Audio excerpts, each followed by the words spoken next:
Oi pessoal, tudo bem com vocês? Eu gostaria de iniciar uma nova série aqui no nosso canal, Personalidades da História ou Personalidades Sobrenaturais. Para iniciar esta série, gostaria de falar sobre Margaret Clitheroe, uma santa e mártir inglesa. É bem pouco conhecida aqui no Brasil.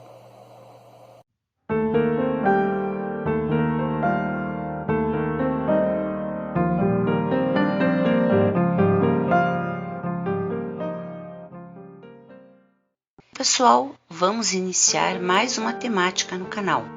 Como eu percebo que existem muitas pessoas que precisam de algum tipo de ajuda, quero dizer, no sentido emocional, né? E por que não dizer espiritual também? Eu que sempre amei ler biografias de grandes homens e grandes mulheres da história, né? Gostaria de compartilhar então com vocês algumas pesquisas que eu fiz. Mas quem são essas, entre aspas, vidas sobrenaturais de grandes personalidades? Eu acho que há pessoas no mundo, sim, que nascem com uma determinada missão: espalhar o bem entre as pessoas. É difícil a gente falar disso hoje em dia. Há tanto preconceito, né? Tantas divisões, principalmente pós a pandemia. Parece que veio para separar ainda mais as pessoas, né? E com a pandemia e o isolamento, então, muitos foram os casos de pessoas com depressão, ansiosas, assustadas. Assim, eu acho que seria muito legal se a gente relembrasse algumas personalidades da história que foram de grande importância para disseminar, por exemplo, caridade, né? Amor a Deus e ao próximo, generosidade, paciência, magnitude, heroísmo, honradez, retidão de caráter, coisas que hoje em dia a gente quase não vê mais, principalmente em políticos, não é mesmo? Aí não tem mesmo, não adianta procurar. Mas temos alguns na história, pelo menos a gente pode relembrar, né? Joana d'Arc, Padre Pio de Pietrelcina, Ana Gonzaga de Cleves, Luís IX, rei da França, Richard Wurmbrand, São Ladislau, rei da Hungria. Também, não sei se ouviram falar dos mártires de Uganda, a Madre Teresa de Calcutá, acho que todos conhecem, Balduíno IV, o rei leproso, etc. Vamos começar este quadro com uma pessoa, uma mulher, pouca gente conhece. Margaret Clitheroe, ou Santa Margaret Clitheroe, da Inglaterra.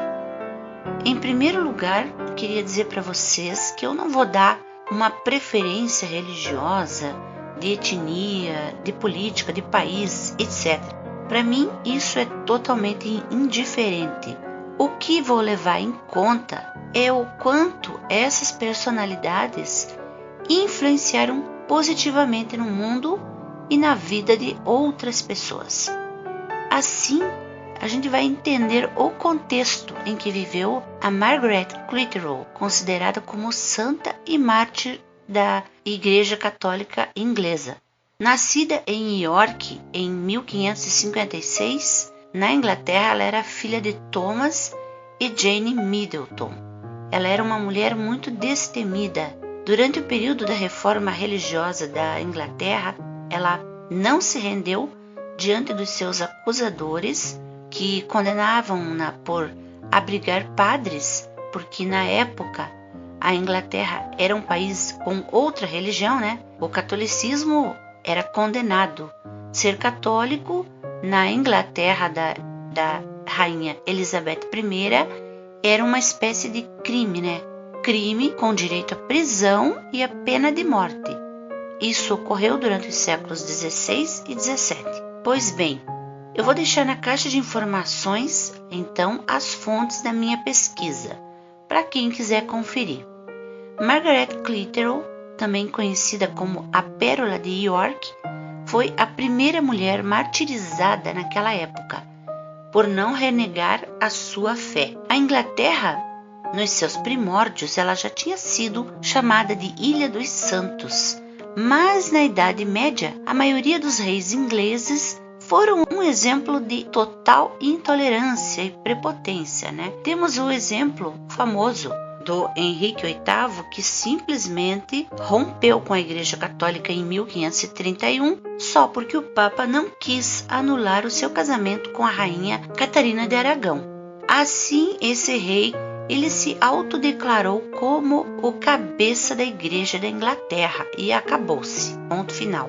Ele era o chefe religioso e quem não concordasse literalmente perderia a cabeça. Assim aconteceu com Thomas Moros e John Fisher, que morreram decapitados, e muitos padres e monges, né? Aos poucos, o catolicismo então foi suprimido da Inglaterra. Em 1556, nasce a Margaret, um entre 5 filhos do casal Thomas e Jane.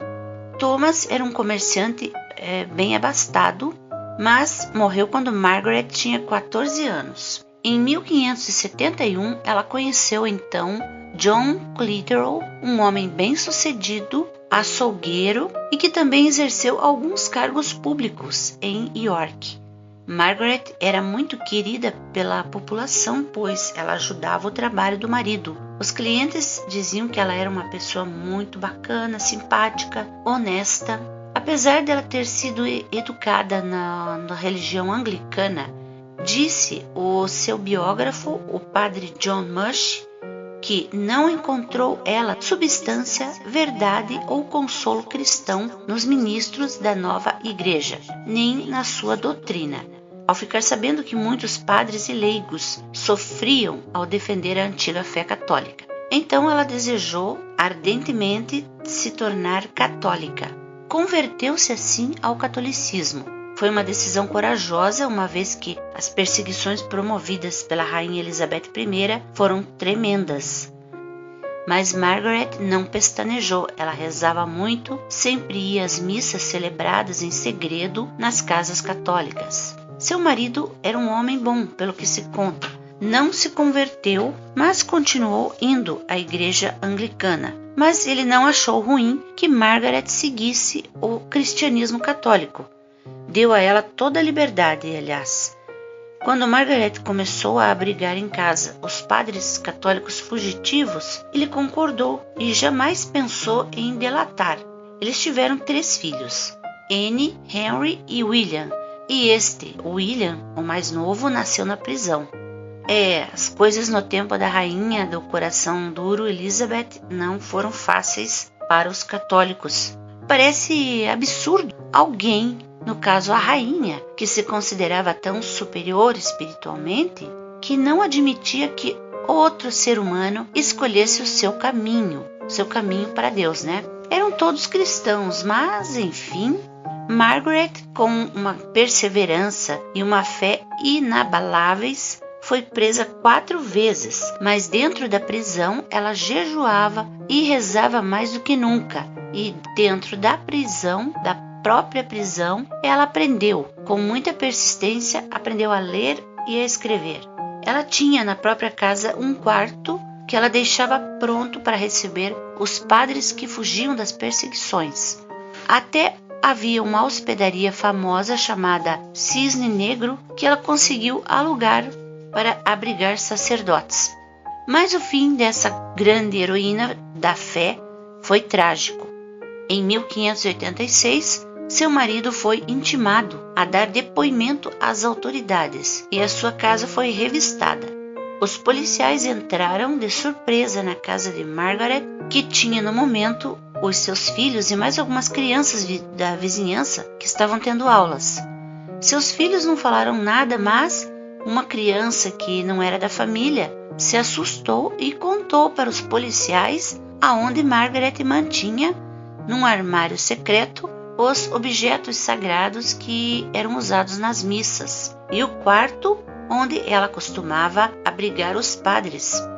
Então Margaret foi presa, mas se recusou ao julgamento para proteger seu marido, os filhos e os criados, que nesse caso poderiam ser intimados a depor como testemunha e, nesse caso, sendo testemunhas, seriam torturados. Aos seus acusadores, ela disse: Eu não conheço ofensa pela qual eu devo me confessar culpada. Não tendo feito nenhuma ofensa, então não preciso de julgamento. E estava certa, né? A sua serenidade ante o mal lembra muito a atitude de Joana d'Arc. Em 25 de março de 1586, ela então foi condenada à morte por esmagamento. Deitada sobre uma pedra afiada, colocaram sobre ela uma porta maciça com vários blocos de pedra. Ela morreu esmagada sobre a pedra, com um peso de 700 quilos. Até o último momento, ela jamais renegou a fé católica, que ela considerava a verdadeira, ou seja, ela foi uma mártir cristã, apesar da rainha Elizabeth também se dizer cristã, o que na minha opinião era uma tremenda hipocrisia e falsidade. Mas o legado dessa mulher heróica, honesta e caridosa ficou para todos, não só para os católicos, mas para todos os cristãos e para outros também de outras religiões. Por que não? Afinal, seu exemplo de humildade e sua fé em Deus não tinha nada de errado. Ela não cometeu nenhum crime, sempre foi honesta, honrada, piedosa. Foi canonizada em 25 de outubro de 1970 pelo Papa Paulo VI e considerada uma santa pelos ingleses. Há muitas escolas na Inglaterra com o seu nome e até hoje os ingleses, não importa se são cristãos ou ateus, têm a maior reverência pela heróica Margaret Clitheroe. Esses exemplos de fé, inabalável, sempre nos inspiram. Ficamos por aqui. Mandem os seus comentários, digam o que vocês acharam e compartilhem também. Ajudem a compartilhar os vídeos. Até a próxima!